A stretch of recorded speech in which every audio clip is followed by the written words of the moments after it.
It was a moment of life-saving humanity and compassion caught on camera. This is such a story that usually ends in a tragedy. Keenan Lowe, a football and track coach at Park Rose High School in Portland, Oregon, is also a campus security guard. And this is him on surveillance video taking a shotgun away from a student, then embracing him in a hug.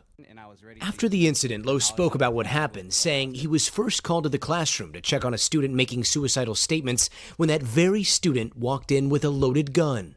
In a fraction of a second, I analyzed everything really fast. I saw the look in his face, look in his eyes, looked at the gun. I realized it was a real gun, and then my instincts just took over.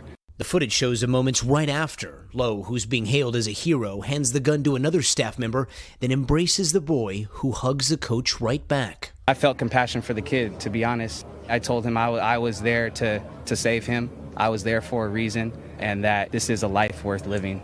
Investigators say the student, then 18-year-old Angel Granados Diaz, didn't plan to hurt other students or staff, but say he was battling a mental health crisis and wanted to take his own life. It was a real emotional time. Felt compassion for him, and a lot of times, especially when you're young, you don't realize what you're doing until it's over.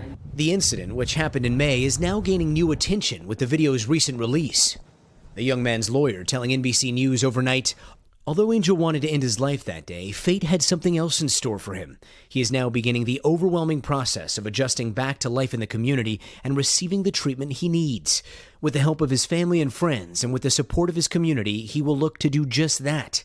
Angel would like to thank Mr. Lowe, the first responders, the Park Rose High School community, and all of those who have supported him throughout this process.